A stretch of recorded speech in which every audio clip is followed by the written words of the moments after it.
take a seat now? Thank you.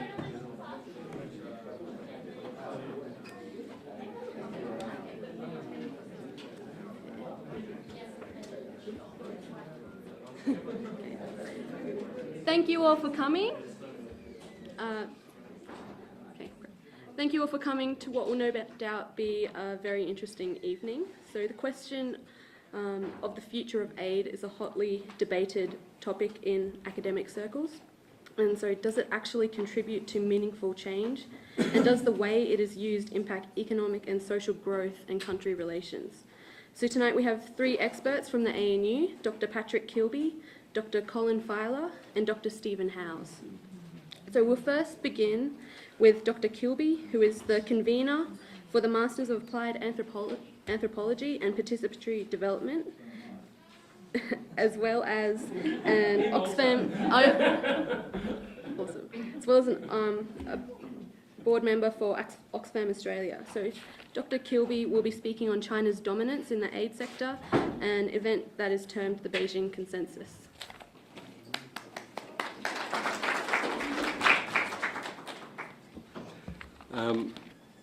Thank you, and it's great to be here, and please excuse my croaky voice. I've been furiously sucking strepsils all afternoon because thanks to not the Beijing Consensus but the Beijing smog, I've been in China for a couple of weeks on holiday, not researching this at all, so this is purely coincidental, but thanks to Beijing, my voice is a bit croaky.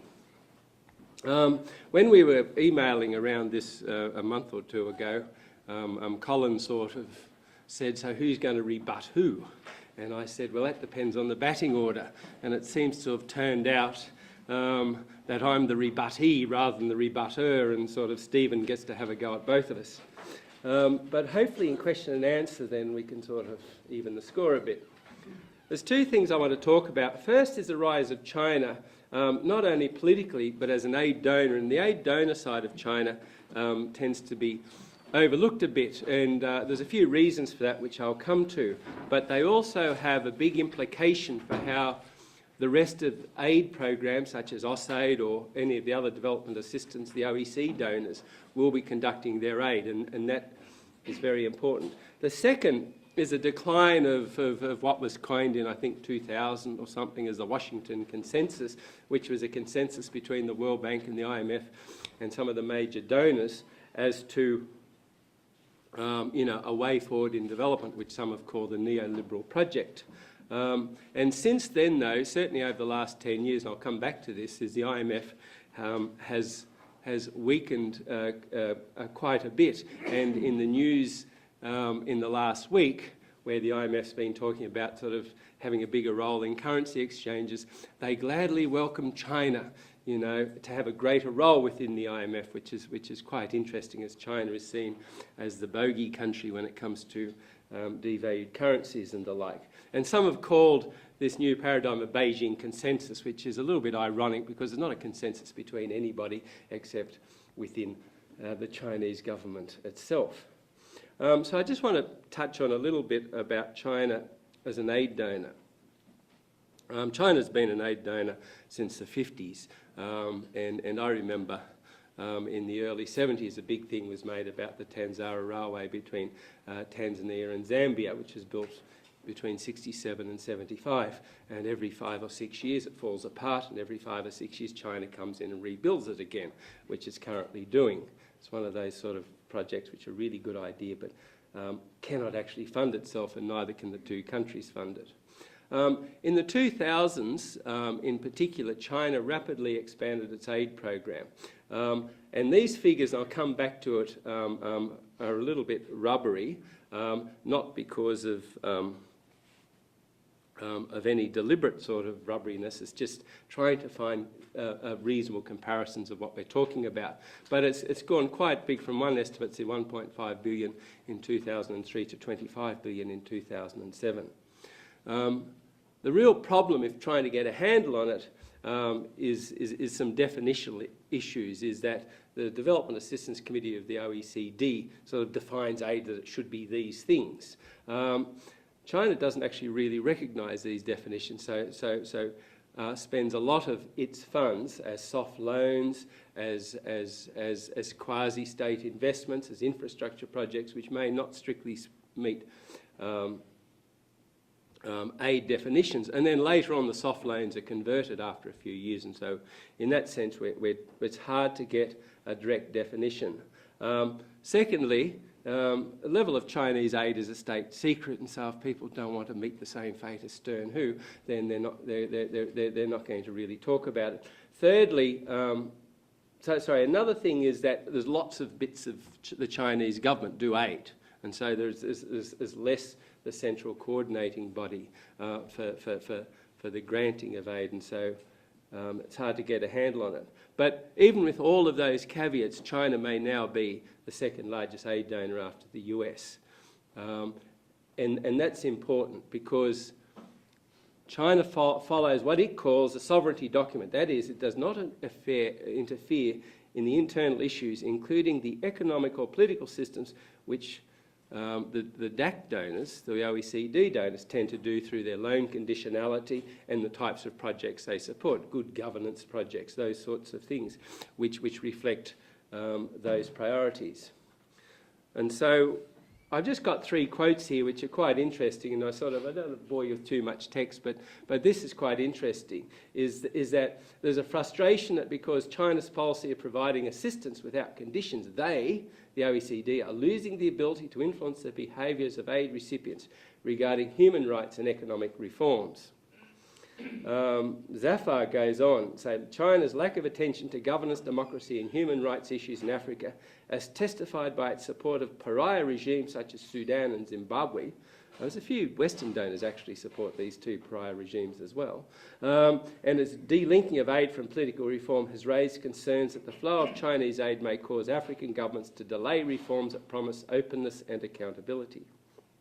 And thirdly, Chinese engagement enables African governments to reject demands made by the IMF, the World Bank and other donors for enhancing transparency and furthering democracy efforts. And in this way, they provide a counterweight to the governance agenda of the Washington Consensus. So, excuse me, so that's just sort of where things have moved in the last decade. China's goal, in the multipolar world, it's sort of seeking a limit to the US hegemony and a counterweight to the governance agenda of Washington is one argument. Probably more realistic is their access to trade and resources, particularly strategic resources such as land and energy. Land is an important one, and you'll find that China is investing big time in Africa in particular in buying up large, very large amounts of land, and the government of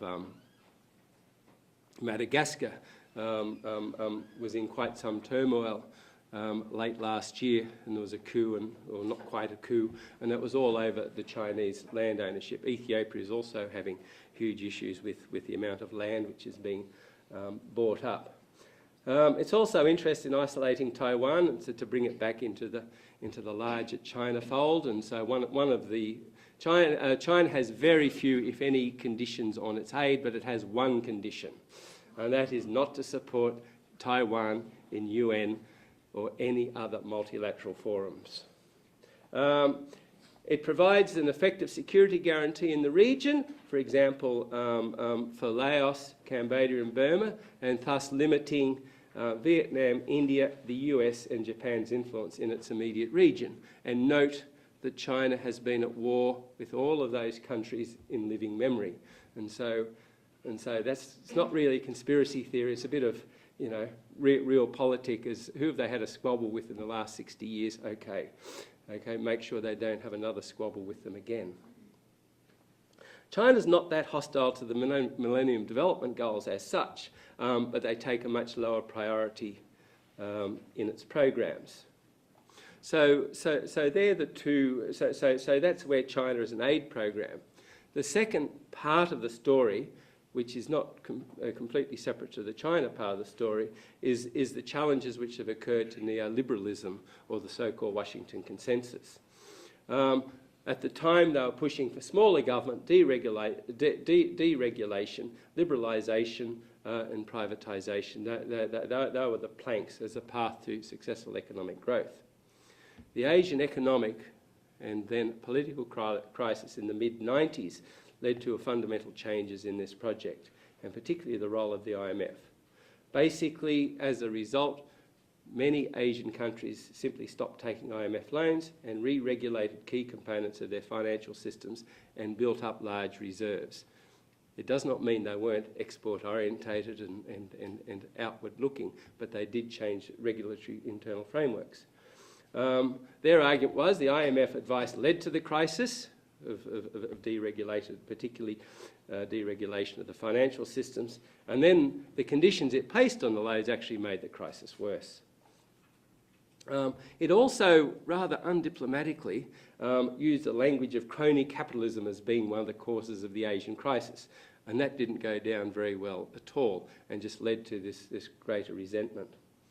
And then in 2002, Argentina stared down the fund, refused to accept the conditions. IMF still gave the loans, and then Argentina recovered with a different set of policies, which actually left the IMF looking quite weak indeed. So now the effects of the changes is that the countries of Asia now self-insure. That is, they build up their own reserves. And so there's 461 billion by South Korea, Malaysia, Thailand and Indonesia. They have currency swap arrangements among themselves. Within ASEAN, there's 2.7 trillion. Trillion is one of those numbers which I have a big problem with. It's just lots of zeros after a number.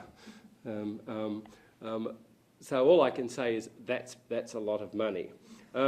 They also depend on their wealthy neighbours. In Latin America, it's Venezuela, and in Asia, it's China. And so this gives them alternative sources of financing. As a result, IMF loans fell from 966 billion in 2002 to 20 billion in 2006, to the point that the IMF had trouble paying its own bills. And so the IMF had its own financial crisis. Now, one of the issues which has emerged is the rise of the G20, which is another important player, which now has nearly half developing country membership of the G29 middle-income developing countries. The global financial crisis was relatively limited in Asia, partly due, I would say, to the de-linking from the broader system. So, the punchline then is, what are the implications for development in all of this? Now, these are two issues which have a big bearing on development, and I could add the rise of remittances as a source of development finance, climate change, poor progress on gender, growing vulnerability and falling and marginalisation in the space of falling poverty levels. But I just want to come back to the implications of the two big issues I've just spoken about. One, a stronger sense of national sovereignty and a rise of more authoritarian states and a rejection of the global consensus. We're in a multipolar world driven by more complex ideologies rather than a bipolar world. Liberal concerns for the individual are weakening, and we're seeing this in a weakening of the human rights processes which are around. In gender, there hasn't been another international gender conference since 1994, simply because people are worried there'll be several steps backwards. And so we're trying to maintain the human rights and the liberal concerns for the individual that have been gained. And there's a greater sort of concern, for the community. There's a rise of what I would call more feudal and patrimonial systems, and this can be found obviously in the Middle East, but also in Africa, in the Pacific, and a few other places. And there's a general level of political instability which leads to widespread low-level conflict. So we have challenges for the traditional development concerns of participation, human rights, gender justice and the like, and getting them on global agendas. Secondly, we have a weakening of global institutions. And we have a strengthening of some states and a weakening of others. I would say we possibly have the end to the DAC cartel, and so donors now can be started to be played off against each other more. And at a conference in Melbourne last year that we had the High Commissioner for Papua New Guinea and South Africa spoke, and they're talking about taking money from China. And there was an obvious question was asked, why do you do it? And they said, well, one, there are fewer strings. In fact, there are quite a few strings, except the strings are different. The strings are about trade links with China and China investment. But secondly, they also said it gives us a lever against the other donors. And so the question is, do we need a new development paradigm? And I'll just finish with this, is that perhaps the engagement we engage should be less with Western donors and more with the aid-receiving countries, and do more research policy making there in the aid-receiving countries so that they can have a broader understanding of, in a sense, the great game of the donors. Because if we have a concentration on the DAC donors, which most of our development work tends to do, we're omitting a rising sort of other set of donors. And I haven't mentioned India as a donor, Brazil as a donor, not to mention the Middle East countries, particularly Saudi Arabia, which runs a completely different agenda again. So with those hopefully reasonably provocative comments, thank you.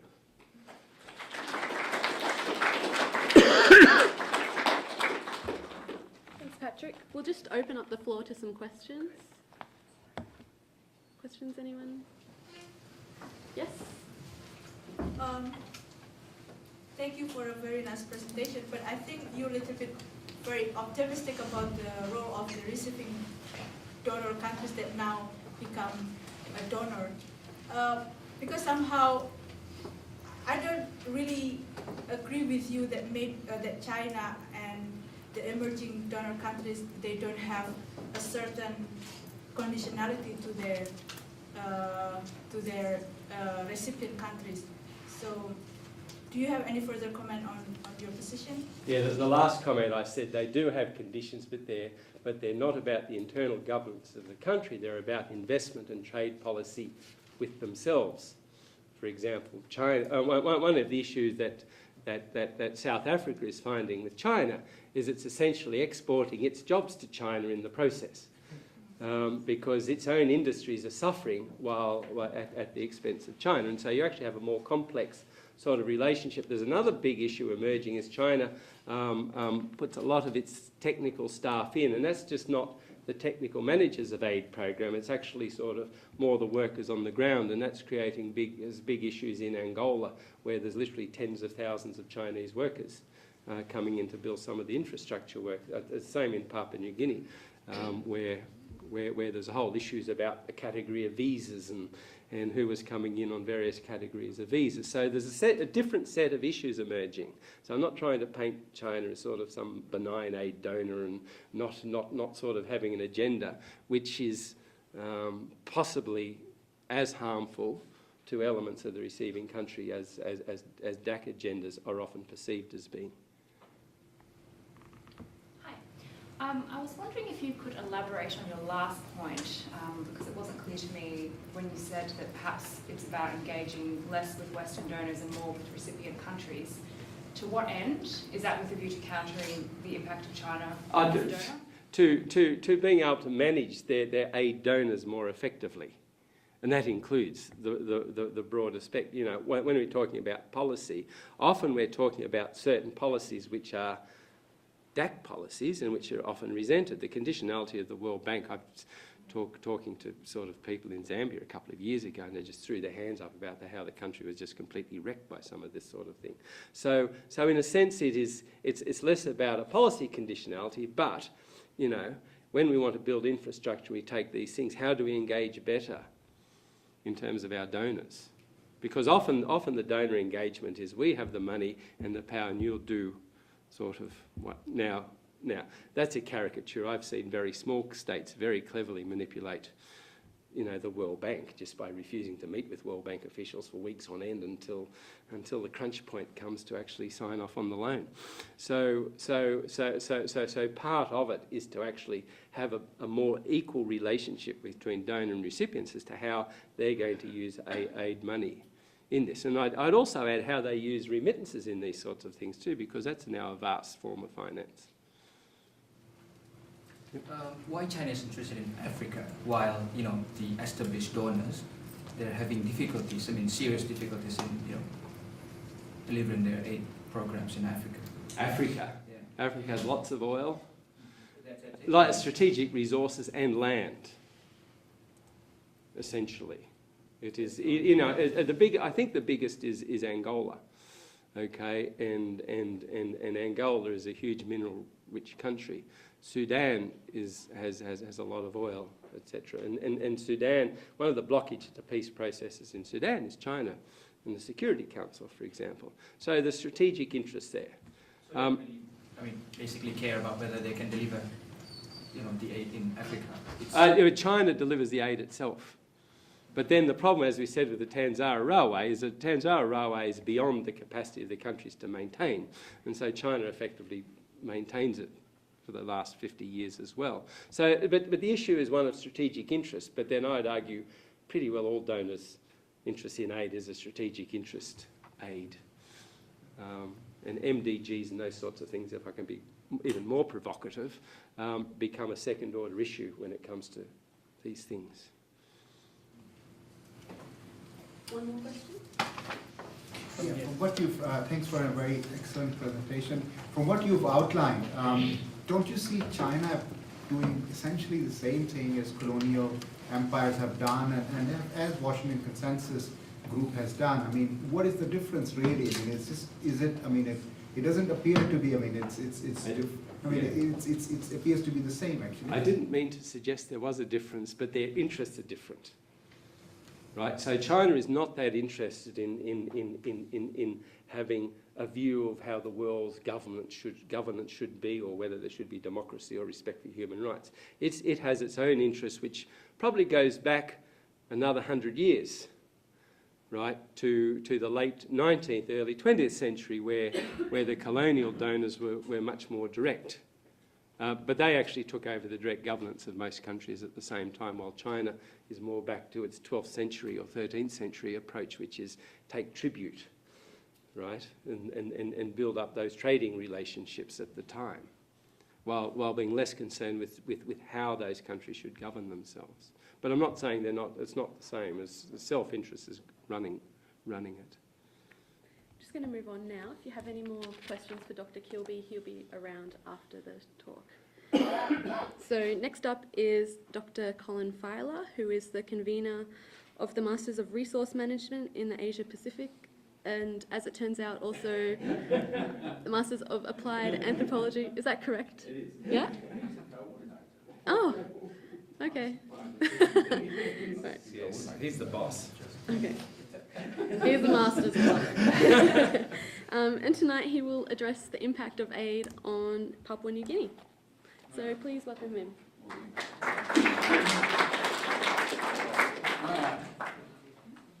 All right, I'm going to start with a story that might seem completely irrelevant. In 1986, I went to my wife's village to pay my bride price in Papua New Guinea, and I paid a record bride price. I can't remember how much it was, maybe 3,000 Australian dollars or something.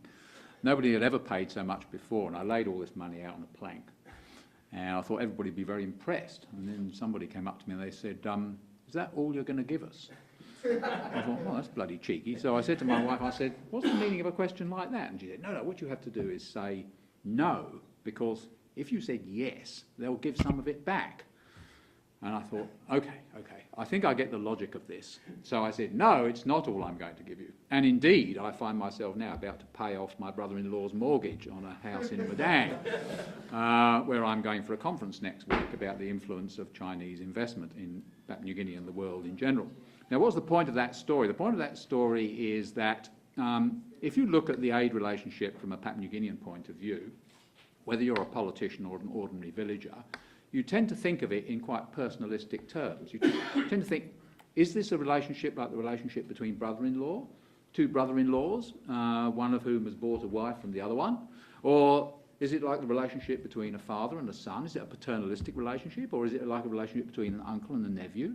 And this is the way that people tend to think about these things. Now, after I paid my bride price in 1986, some very important changes took place in the way that Papua New Guinea positions itself in the world of aid, and also the way it positions itself with respect to China.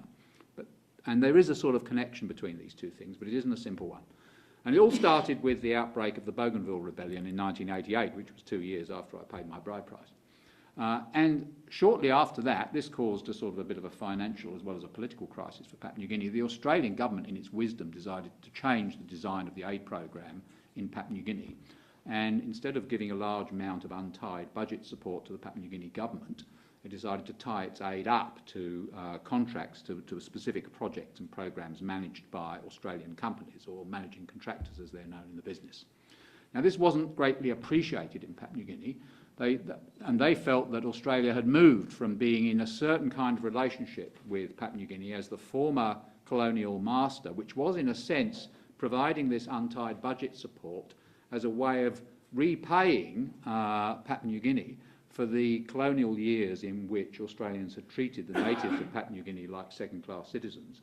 So Papua New Guineans, now independent, thought, yes, it was good that Australia is now paying this debt back to us. It shows that there is a long-term gift relationship. The norm of reciprocity is at work. And what is more, we'll repay their gift of untied aid by allowing them to think they are still in control of the country, in a sense, because what they did with the untied aid was employ people like me, although I'm not an Australian, I hasten to add I'm English, but lots of Australians and lots of other foreigners to occupy senior positions in the public sector, where they could think they were still running the country, although they had Papua New Guinean political masters. So from the Papua New Guinean point of view, this was a complex chain of reciprocity, of kind of things going in different directions. And the untied aid, as I say, seen as a way for Australia to pay a debt to Papua New Guinea, but also an opportunity for Papua New Guinea to pay something back to Australia by allowing some Australians at least to think that they were still running the country when they weren't. But when Australia changed the design of its aid program, this caused Papua New Guineans to be offended, and they're still offended by it even to this day, because they felt it was a breach of trust and a breakdown of the relationship that used to exist. Because of the Bougainville crisis, they had to go cap in hand to the World Bank to get some money, hence a series of 3 structural adjustment programs, 1990, 1995 and 2000. The Papua New Guinea government has now escaped the clutches of the World Bank, but that was the way in which the Washington Consensus entered Papua New Guinea, the sort of neoliberal nostrums of the World Bank and the IMF being applied to things like privatisation and so on and so forth. Papua New Guinea didn't like that very much. Also, it wasn't terribly keen on the way that the World Bank took charge of the forest policy reform process in Papua New Guinea from 1990. There had been a commission of inquiry that said that the forest industry was full of corruption.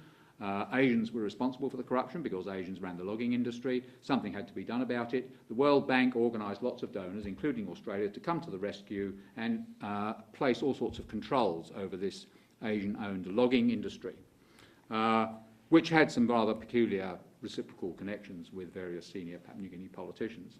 So here was the World Bank involved in providing structural adjustment loans and attempting to coordinate a process of forest policy reform at the same time, sometimes attaching policy reform conditions in the forestry sector to its structural adjustment loans.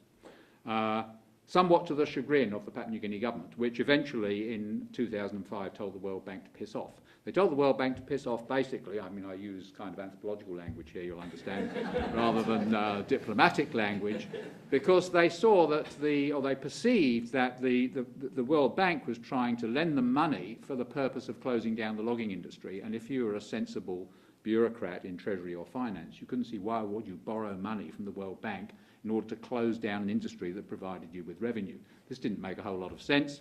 So the relationship with the World Bank broke down basically at that point in 2005, and even now is a rather shaky relationship.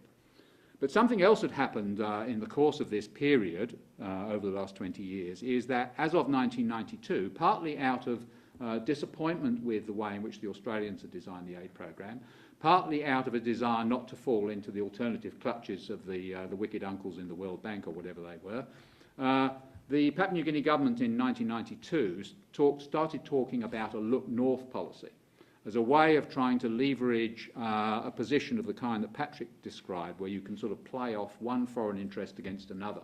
You can't really play off AusAid against the World Bank. That doesn't work because basically they're in cahoots with each other. So in order to get some additional leverage, the Papua New Guinea government sort of said, well, let's go north and find some friends up there who will be nicer to us and engage in some more mutually respectful behaviour, is probably the way they thought of it, instead of just telling us what to do all the time. And now the Look North policy was not about securing aid from China.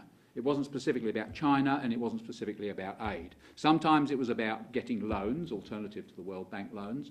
Sometimes it was about securing foreign investment, like investment in the logging industry, and beyond that, in other industries. And now we have, for example, a Chinese-operated nickel mine in Papua New Guinea, nearing the end of its construction phase, which has been very controversial, and the focus of a lot of anti-Asian sentiment, which erupted in street riots only 2 years ago. And this is not aid, because Chinese aid in Papua New Guinea is not visible in the same way that it is in many African countries.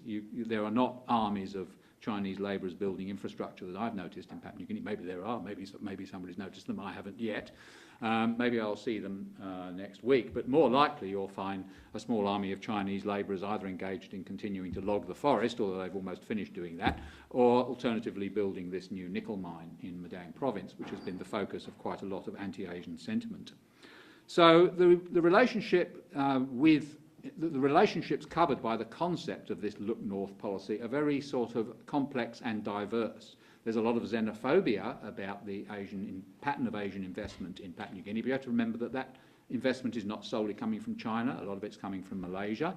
What's important, perhaps more important about China's role in all of this, is that in 1994, China consumed only 5% of Papua New Guinea's raw log exports, although the industry was controlled by companies run by ethnic Chinese people. They were from Malaysia, not from China itself. But now China consumes more than 80% of Papua New Guinea's raw log exports. So it's become the major customer for that particular sector, which has changed the balance of power within that industry. And the World Bank has pretty much lost control of it.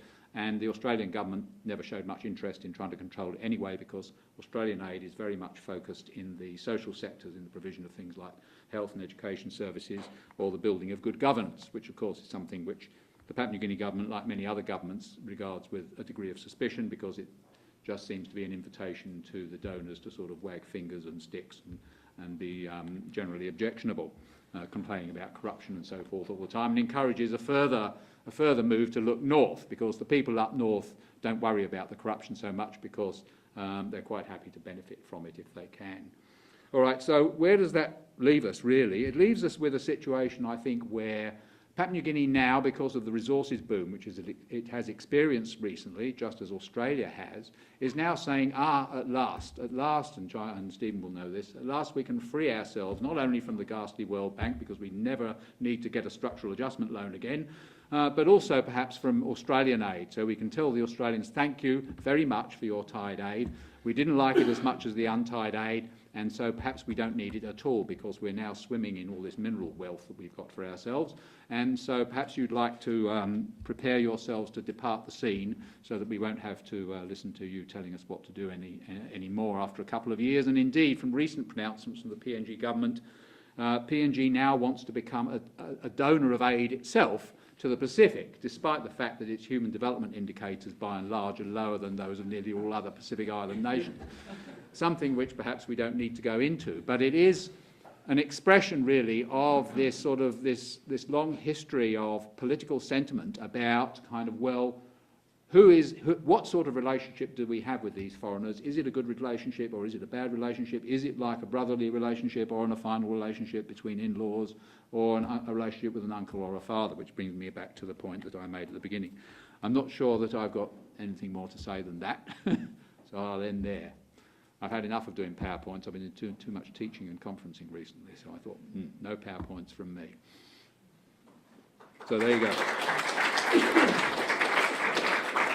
I'm quite happy to take questions, yes? Questions? Questions from Steve? I guess one reason why donors try and tie aid, right, other than flip policy reforms, is to try and make sure that the aid goes in the direction that was intended, so that they puts restrictions on the money that it puts into PNG health care, because it would like to see the impacts on the ground of that. If aid is replaced by mineral resources, what do you think the impact would be on, say, for example, the PNG health system? So now the money that's funding that system is no longer tied in any way whatsoever, only to the whims of the politicians. Will that make a big difference? No, I mean, the unfortunate thing is that Papua New Guinea has proved itself over the years to be kind of more and more incapable of applying the revenues derived from a resources boom to the achievement of better social development outcomes, if you like. What can be done about this? The World Bank tried to do something with a project to produce, I was part of it actually, to produce a sustainable development policy for the mining sector. And I remember spending a whole year producing a green paper on the subject, which the mining department couldn't even turn into a white paper, never mind get sort of framed in legislation in a way that would somehow guarantee transparency in the way that these mineral revenues were collected and dispersed and spent. So this is a problem. Papua New Guinea is now lurching towards a sort of an exaggerated form of what is often called the resource curse with the PNG gas project. But there's also a crisis point looming here with the gas project, because it's now way behind schedule. The American developers, ExxonMobil, are getting more and more fed up with it. The cost overruns are blowing out considerably. And somebody said to me the other day, well, suppose the Americans ran away, would the Chinese step in to organise the gas project? Which is a very interesting question, because the Chinese are present organising this nickel mine in Madang. It's very controversial, when nobody else was prepared to invest in it because they're interested in the long-term security of resources, in this case nickel. Are they interested in securing PNG's gas for the long term? Do they think they could do a better job of avoiding cost overruns and kind of all sorts of landowner compensation issues if they were to take over from ExxonMobil? Who knows? Be an interesting problem. If they didn't step in, nobody else would, and the PNG government would be in strife again, might even have to go crawling back to the World Bank. Though once, when I said the PNG government was forced to go crawling to Washington for an extra loan, a colleague of mine in the World Bank got very cross for what he described as the use of emotive language to describe the relationship between a sovereign government and the World Bank. And one can only expect such things from an anthropologist. That's all I can say about that. Why are the Papua New Guineans xenophobic towards Asians?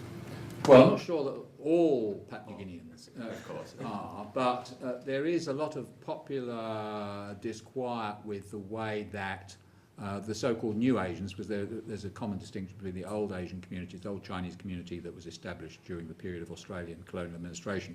Most members of that community have since left Papua New Guinea, like the Indians leaving Fiji. And the new Chinese have moved in over the last 20 years, initially on the back of that log export boom that took place in the early 1990s. But they've infiltrated all sorts of sectors of the economy where they're not supposed to be, running trade stores and so forth. And this causes a lot of anguish because under PNG policy and even law, these sort of businesses are supposed to be reserved for indigenous entrepreneurs. And the fact that all these Chinese and also some Filipinos, people of that kind of sort of running little trade stores, is a cause of annoyance to the populace as a whole. But it's just small business people, it's nothing, it's no plan. Well, I was reading some interviews with Chinese people employed by the biggest logging company in Papua New Guinea, Rimbadan Hijau, which is basically owned by a family of Christian Malaysians of Chinese descent. And they were talking about how paranoid they are living in Papua New Guinea, how many of the people they know have been assaulted or murdered. It's not fun there's no more fun being Chinese in Papua New Guinea than it is being any other kind of foreigner, and perhaps less. So there is a lot of anti-Asian sentiment at that level, but at the political level it seems to be quite different, because there are all sorts of nice cuddly relationships between leading politicians and various people up north, as in the Look North policy. Not necessarily Chinese, but quite a lot of them Chinese. Yeah, Is there a lot of Australian investment in Papua New Guinea, and does the Australian government not want to lose its status as a donor of aid to Papua New Guinea? And in which case do you think it will seek to renegotiate the way in which it goes about doing so? Well, in the recent sort of rather tense negotiations between the two governments about the future of the Australian aid program, the PNG government has been pushing a line about a line which is understandable because it's sort of derived from a sort of a global consensus about the relative significance of aid versus foreign direct investment, that Papua New Guinea wants more trade between the two countries, more investment by Australia in Papua New Guinea, more investment by Papua New Guinea in Australia, and less focus on the aid program. But Australian investment in Papua New Guinea is now primarily limited to the extractive industry sector, as far as I can tell. There is some investment in kind of, you know, things like sort of transport and kind of retail and things of that sort, but not very much really.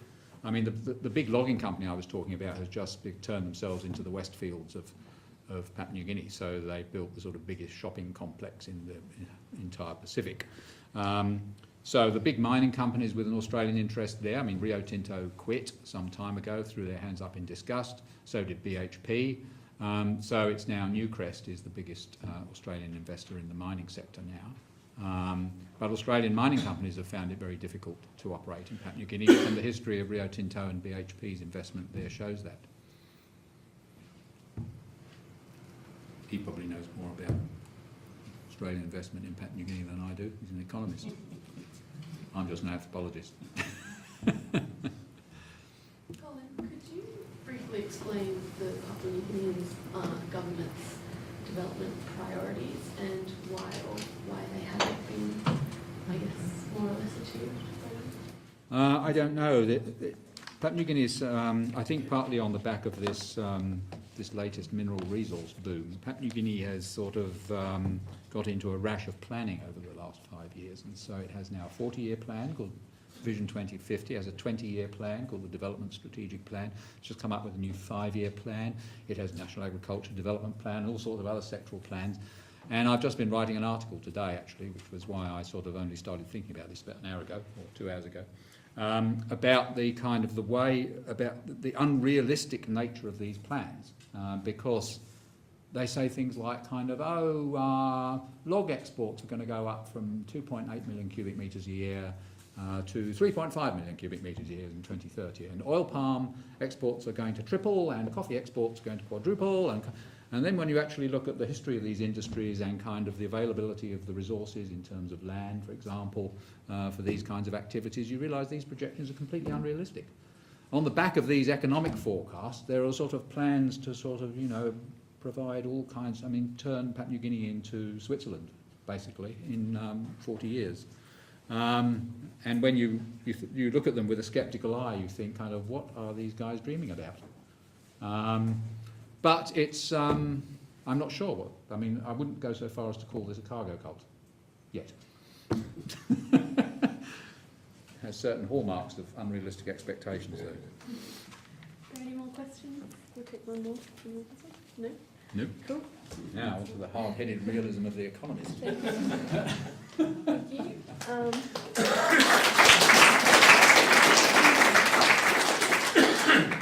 So lastly, we have Dr. Stephen Howes, who is the Director of International Economics at the Crawford School and former Chief Economist for AusAid, and he will be talking about the future of Australia's aid program.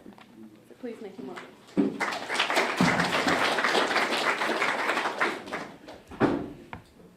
Okay, well, thanks a lot, Natasha, and thanks everyone for coming. It's great to see so many people here interested about aid. I'm going to change tack slightly, and in my presentation I'm going to talk about Australian aid. And I have got a PowerPoint, which I will show you. But before I get into that, I just want to try and link it up a bit to previous presentations, especially about China. I mean, I agree that China, the rise of China is very important for, well, globally and for developing countries, and not only through aid, but more generally through through China's growth. I mean, China's growth is powering economic growth around the developing world. And why does PNG have a resources boom now? Why is Australia not very influential in its aid in PNG? It's not because of China's aid program. It's because of China's growth, which has pushed up commodity prices, which has led to this resource boom, which has led to a lot of money spinning around in PNG. That's the real, I think, influence of China. Overall, it's a good thing. It's making these developing countries much better off, and we see that in Africa as well. Could be a lot better. If you think if China got serious about some of the real problems like Sudan or North Korea or Burma, we could have a much better world. But so it's mixed, but certainly it's lifting a lot of people out of poverty, both in China and overseas. The only issue I'd take with what Patrick said was right at the end when he said that we should engage less with donors and more with the recipient countries. And while I don't argue about engaging more with the recipient countries, I guess the point of my presentation is really, we should be engaging more with what's going on with the Australian aid program, because it really is a unique period in our aid program. So if you're ever going to take an interest in Australian aid, now's the time. And that's really what I want to convince you of today. I don't know, you might already all be aid experts, in which case what I'm going to say won't be new. But if you're not, I really want to give some context to what's going on, and then raise some questions at the end rather than give you the answers. Okay, well here's the context. Australian aid has been increasing rapidly since the middle of the last decade, 2004-05, and just in nominal terms, you can see it's doubled. Right, it was about 2 billion, right, in 2004-05, and now it's just gone to 4 billion. Right? And even if we adjust for inflation, we still see it's a significant increase. And this is especially striking if we put it in context, a longer-term context, right, of longer-term trends in Australian aid. And so the blue is the aid, the dollars, right? And I've adjusted this for inflation, and you can see, well, it really stayed pretty constant, right? Went up and down a little bit, some slight increase, but really over the 70s, the 80s, and the 90s, not much happened. And then we really saw a takeoff, right, in 2000. And the red line is you divide that aid by what we produce, right, or what we earn, our gross national income, right? And that's a standard measure countries use to measure their aid generosity. And there's this target of 0.7 that the United Nations set a long time ago that a few European countries reach, most countries don't. And Australia, we've been going backwards, right? We were at 0.45, and but by the start of that last decade, we were down at 0.25, and we've turned the corner. Right?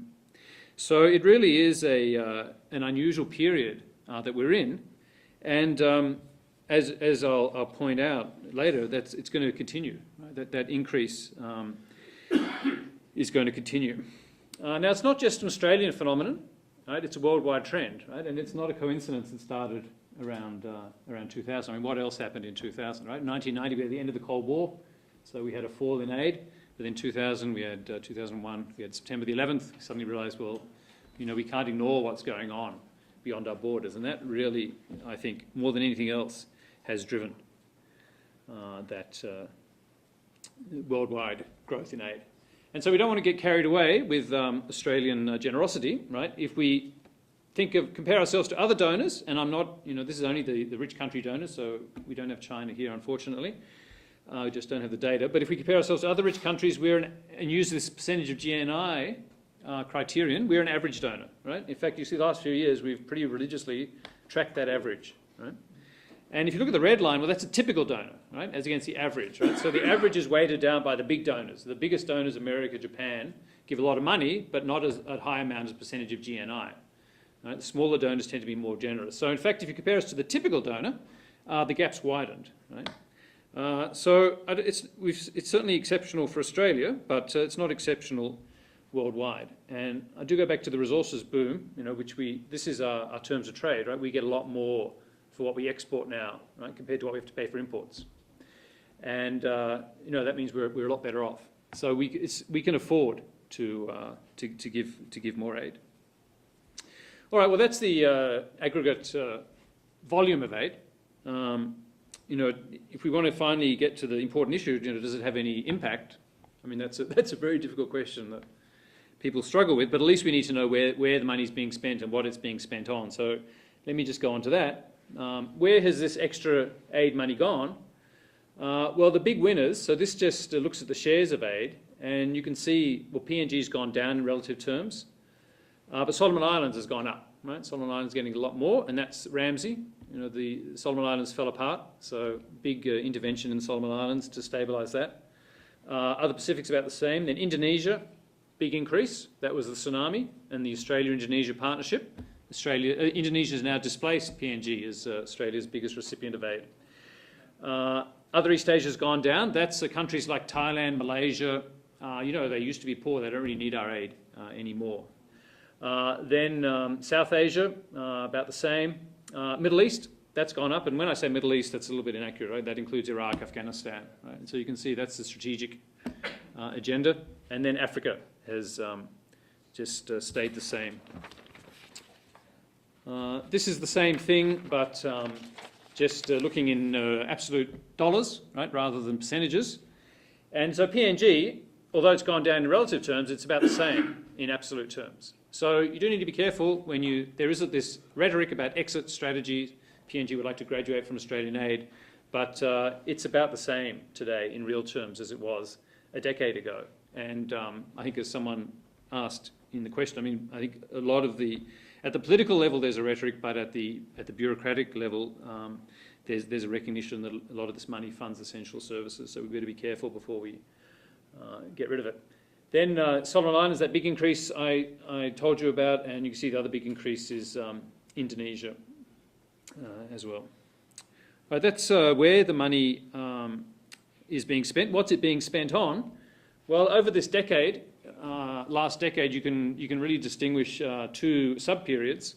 So up to 2005, the big increase in spending was on governance. Right? So governance spending is money that's trying to improve the quality of government, and it's especially directed at central government agencies like finance, treasury, but also law and justice. It's a very important part of governance.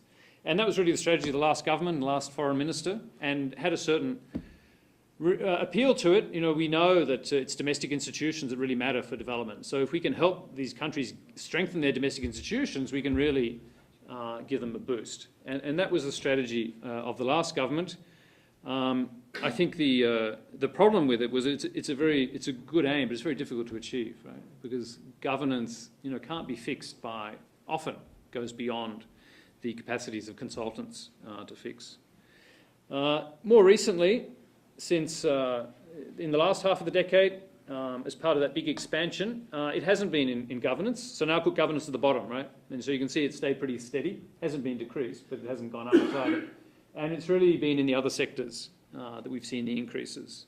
And if you want to just drill down a bit, you can see this is that last 5 years. It's the big winners across the board, right? Education, health, infrastructure, rural and environment. So you can see the A program sort of taking a more diversified approach to the portfolio rather than just taking governance as the lead sector. Finally, just a little bit on how the money's spent, right, rather than the sectors, because, you know, just because you say it's being spent on health, right, that doesn't mean it's being spent on drugs, right, or hospitals, right? That could be spent on health advisors, right? So one of the big and probably the most controversial question about the A program has been this one of technical assistance. So probably for the average person in the street, you think about aid, right? You do think about the drugs, right? Or you think about emergency, you think about food, right? Or building shelters. But in fact, a lot of aid money goes on funding experts to go to these countries and provide them with advice or with hands-on assistance to do particular tasks. That's called technical assistance. And it's been a big part of the Australian aid program. In fact, you can see for most of the last decade, it was about 50%, above half of the aid program. Now, some of that is scholarships, so it's not all advisors, but the biggest chunk of that would be advisors. Now you can see as the aid program had that rapid expansion last 5 years, technical assistance came down as a proportion, so it's less important than it used to be. But again, if you go back to international comparisons, Australia is still relatively high, relatively concentrated on TA. So this is a percentage for all those DAC donors, and you can see the average I think is Sweden. That's why I put it in red. So the average is about 20%, and we're up in the top 5 of technical assistance. So this is a big subject be happy to discuss it further. I'm not saying whether it's good or bad, but it is one of the key issues for the aid program moving forward. The other issue is is whether we spend the money directly through the Australian government, or whether we channel it through multilateral agencies, right? The World Bank, the United Nations. And again, Australia stands out as being at one end of the spectrum among the group of donors. We are one of the most bilateral of donors.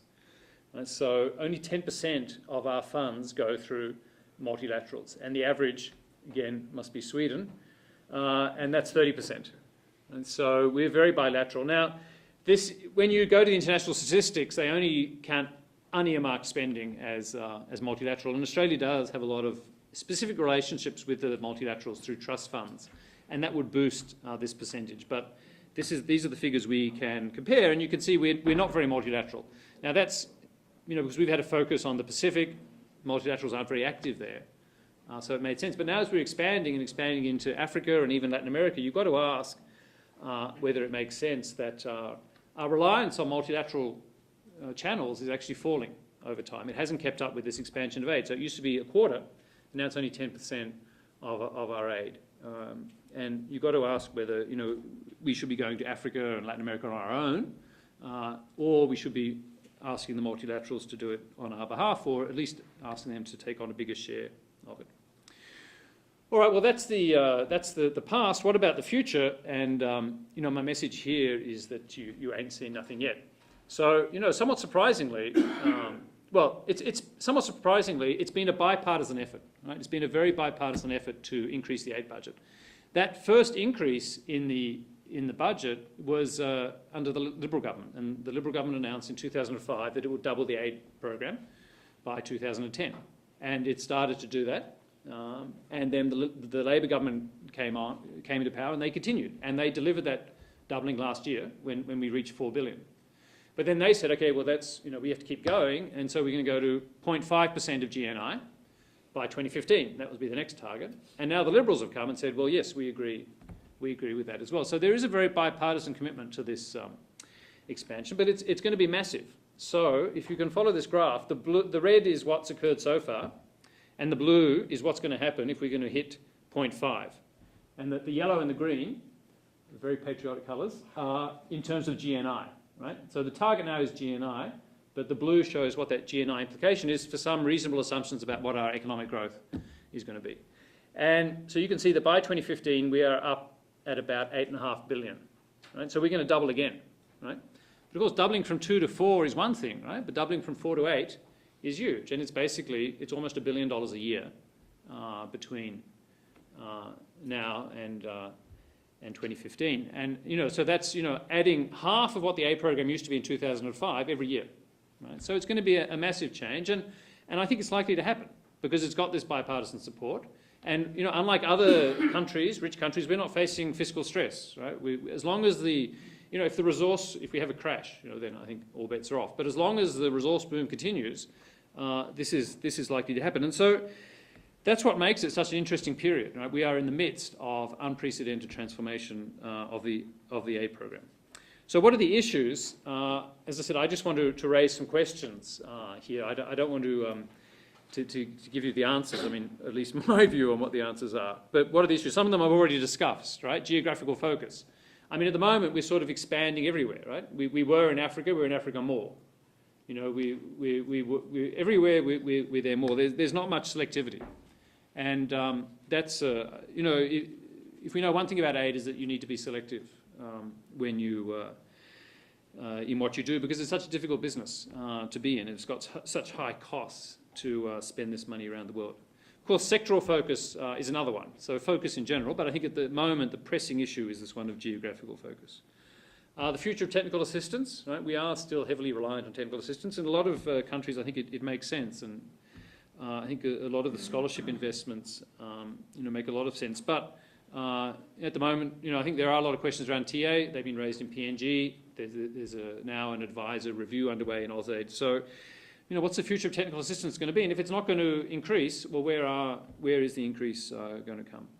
The third obvious one to come out from my graphs is the multilateral system, right? Are we, surely it makes sense to reverse this declining support for the multilateral system, especially if we want to have more of a global reach. Then some other ones that don't come out from the graphs, but I think are important. I think what can we do to improve transparency and the accountability of the aid program? There have been some efforts in that direction under the last scale up, but there's been a new Office of Development Effectiveness. But I think there's a lot more that could be done to promote awareness of the aid program, and also to shine the spotlight and make sure that as taxpayers we're getting value for money. I think there are issues around the way we're scaling up. If you follow the budgets, you'll see every year there are a few, like there's a new education program for aid, or it could be a health program or an infrastructure program. So you're getting lots and lots of sectoral programs. But of course, there's already health being. It's not as if aid programs not doing health already, right? So then you have sort of 2 health programs going on. So how are we going to actually scale this up through the normal budget processes? AID's a very unusual sort of budget animal. Doesn't fit well into typical budget processes. Use of partner government systems. Colin said in the old days, Australia used to just write a cheque to PNG government. Right now, all the money is done. Hardly any of it passes through the PNG budget at all. I mean, it's one thing to do that. When you're a $2 billion program, when you're an $8 billion program. Doesn't make sense. Perhaps you don't trust the PNG government, but one of the interesting things is through the tsunami response, the Australian government did put money through the Indonesian budget. It seemed to work well. Perhaps that's something we need to think more about doing. And then finally, what I'd say is, we've doubled once in the last 5 years. What are the lessons that we've learned that will guide us in the next doubling of the aid program? Perhaps that's it would be a useful time to kind of take stock, look back and think what are the lessons that will guide the next doubling of aid. I've been working in aid, in AusAid and in the World Bank, and there are no easy answers, I think, to these questions. So I'm not here to have a go, but I do think that these are the sort of questions that do need to be asked, and we need to have much more of a discussion and debate around these questions. And I'm just going to add with a little advertisement, really. If you want to find the answers to those questions, go to this website. Well, I've gone now to ANU, and obviously I'm interested in aid research, and we've started up this thing called the Development Policy Centre. We have a development policy blog, and I invite you to have a look at it. We're going to try and get discussion going around these issues. And in particular, we're going to have this, what we call the Aid Open Paper, where we're going to give our views on some of these questions and give some of this analysis, and just do it section by section and get comments as we go, and then try and bring out a product at the end. But this is one way in which if you're interested in this discussion, this is one way to connect with it. Thank you.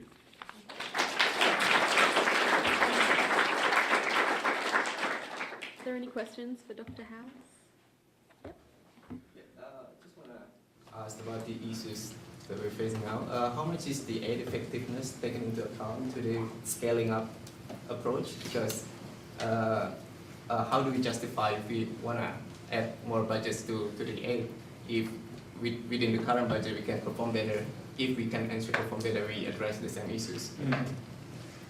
Yeah, well, that's a very good question. I guess I think it's very hard to say in general whether aid is effective or not. I think it's hard enough to say that for one project, and when you have an aid program, you're aggregating for hundreds of projects together, and it's very hard to come up with an overall assessment. When you look at most individual aid projects, they seem to do pretty well in terms of their evaluations. But when you look at the economy-wide level, often you notice countries that are getting a lot of aid, aren't making a lot of progress, and Papua New Guinea would be a good case in point. So I think, from an academic or analytical point of view, it's very hard to put your hand on your heart and say, well, the effectiveness of the aid is such that, we should have a $6 billion aid budget, right? We just don't have that kind of accuracy or rigor about it. What I'd say is, political decisions being made to increase the aid program. Whether that's the right decision or not, that is the decision. And the challenge is, how can we not just improve aid effectiveness, but how can we, the challenge for the government is how to, in fact, make sure aid effectiveness doesn't deteriorate. Right? Because, trying to spend another $1 billion a year, there's clearly could have the effect that actually, aid effectiveness goes down. So, long answer to your question, but what I would say is in this period of scaling up, there needs to be a lot more investment in aid evaluations, in making aid more transparent, and in other sorts of mechanisms so that we can see better rather than worse aid effectiveness. Yeah, could the government do more? I mean, I'm sure they could. I guess what I'd like to see is, the government. Tough thing for the government is, they're worried about keeping the political support, so they don't want any bad news stories to come out, right? And that's a problem for any aid organisation, especially NGOs, right? They're reliant on fundraising. So it's a difficult situation. It's encouraging in the United Kingdom, much more difficult fiscal position. They've also said they're going to increase the aid, and the new Conservative government hasn't said we're going to cut aid, they're going to increase aid, but they're going to set up an independent evaluation unit that reports to Parliament directly on the aid program. Maybe that's the sort of thing we need to be thinking about here. Yeah, I think that's good here. Yeah, I was just going back to the previous question. It is very disheartening to see lots and lots of aid money being poured into particular countries in the South Pacific and not see very much happening. Are there any examples of programs that you think have worked particularly well or approaches that you're excited about? Right, okay. Yeah, well, I've just done I just did a review for the Australian, also both governments, on the PNG aid program. Yeah, and it is disheartening, I agree. But it's not all doom and gloom, and even in PNG, we were able to point to some success stories. But if you look at the Pacific, I'd point to Vanuatu as a country that's doing pretty well. They're growing at 4, 5, 6% a year. They've weathered the global financial crisis pretty well. They're peaceful. Overall, it's a peaceful place. They've got a lot of tourism happening and construction, and that's a tribute to them. But there have also been some aid programs that I think have really helped, laid the foundations for that. So ultimately, aid, I think one of the problems with aid, right from the start has been it's been overburdened with excessive expectations, and we just know that aid in itself can't deliver prosperity. Aid can provide a safety net for countries, can give countries opportunities, but it can't deliver prosperity. Prosperity is, it really is in the hands of individual governments. Except for very, very tiny governments, it is domestic policies and institutions that determines whether you're going to be successful or not. It's not aid. So we shouldn't, when people say, well, aid is like Dead Aid, the book on Africa, right? That it's aid that causes poverty in Africa or aid that causes poverty in the Pacific. I think that's extreme and not justified. But you're also right, if you're in a difficult environment, you're not going to get good aid results. I mean, Afghanistan is the classic case of that. So it's interesting for the aid program because this expanded aid is probably not going to go to the Pacific, right? Because the Pacific's not performing to the extent that it would. And maybe aid's not the most important thing for the Pacific. Maybe what the Pacific really needs is more migration opportunities. But anyway, it's not all doom and gloom in the Pacific. Vanuatu, I think, is a good example of a country that's doing well. Yeah. Or shall I stop? You mentioned the geographic focus. From my understanding, one of the obvious candidates for a geographic focus would be Sundown, which performs relatively well on the National Economic and Fiscal Commission scorecards. Right. What I'm wondering is if we take your suggestions that we back winners and move to where we have achievements, what we do about provinces like, say, Western Province that are performing relatively badly? Do we abandon them and cut our losses? This is in PNG specifically, right. Well, that's a very specific question. Ross Garner will look after them. About PNG. I don't really have an answer to that question, to be honest. When we talked about backing winners, we basically said, if you find that something's working well in the aid program, don't think, well, it's working well, therefore we can go on and do something else, right? If you find it's working well, stick with it and give them more resources. So, in your case, with Sandown, then, if that's working well, I don't think the government aid programs are really actively involved there, but if it was, then you would expand it. Because in a difficult environment, you can't take success for granted. Right? You have to persevere, and you have to shore up success every year. So that's really what we meant by backing success. But you know, the Australian, for all the difficulties of the Australian aid program in PNG, you know, Australia just, you know, the difference between Europe and Africa, right, is Europe can, you know, just walk away from Africa, at least walk away from individual African countries. There's no way Australia can walk away from PNG, and that may have, you know, may flow down to issues of geographical abandonment as well.